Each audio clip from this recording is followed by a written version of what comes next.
ముక్కలైన మనసు చెప్పిన జీవిత సత్యాలు. ఈ మాటలు మీకు నిజమనిపిస్తే ఒక లైక్ చేయండి. అలాగే మీ అనుభవాన్ని కమెంట్ చేయండి. ఇలాంటి మరెన్నో ఇంట్రెస్టింగ్ టాపిక్స్ కోసం నా ఛానల్ని సబ్స్క్రైబ్ చేసుకోండి. వెల్కమ్ టు మై ఛానల్ మనసులో మాట. ఏ బంధమైనా మన అహంకారంతో దూరం చేసుకోవడం సులభమే, కానీ మళ్ళీ మనం తిరిగి ఎంత ప్రేమ చూపించినా ఆ బంధం పొందడం కష్టమే. గుర్తించుకోండి, కోపంగా మనల్ని వదిలి వెళ్ళేవారు ఏదో రోజు తిరిగి వస్తారు. మౌనంగా మనల్ని విడిచి వెళ్ళేవారు ఇక ఎన్నటికీ తిరిగి రారు.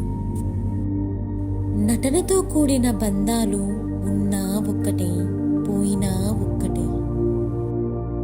కాలం మనుషులని మార్చదు, కానీ కాలం గడిచిన కొద్దీ మనుషుల నిజస్వరూపాన్ని తెలియజేస్తుంది.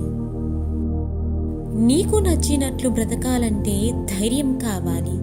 ప్రపంచానికి నచ్చినట్టు బ్రతకాలంటే సర్దుకుపోవాలి.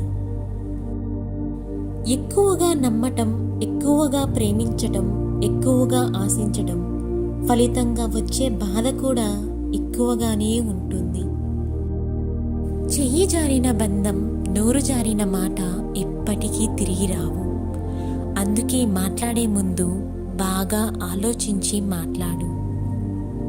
నిజాయితీగా ప్రేమించే వారికి ఆ దేవుడు ఇచ్చిన గొప్ప వరమేమో ఈ కన్నీరు. నీకోసం ఎదురు చూసే మనిషిని ఒక గంట, ఒక పూట, ఒకరోజు నిర్లక్ష్యం చేయి. తప్పు లేదు, కానీ ప్రతిరోజు అలాగే నిర్లక్ష్యం చేస్తే ఏదో ఒకరోజు నువ్వు కావాలని పిలిచిన పలకనంత దూరం వెళ్ళిపోతారు. ఏడ్చే మగవాడిని నమ్మకూడదు అంటారు. అది ఎంతవరకు నిజమో తెలియదు, కానీ మనసున్న ప్రతి మగవాడు బాధ కలిగినప్పుడు ఏడుస్తాడు అనేది మాత్రం పచ్చి నిజం. ఎవరిని బాధ పెట్టకూడదు, కష్టపెట్టకూడదు అనుకున్న మనిషే అందరి వల్ల కష్టపడుతూ బాధపడుతున్నారన్నది నిజం. కొన్నిసార్లు మన మంచితనమే మనల్ని ఒంటరిని చేస్తుంది. అది మనకు అర్థం కాదు.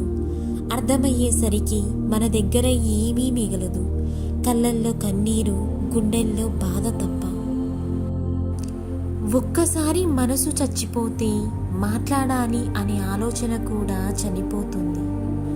ప్రపంచంలో ఎన్నో యుద్ధాలున్నా మనిషి తన మనసుతో చేసే యుద్ధం అన్నిటిని మించిన మహాసంగ్రామం.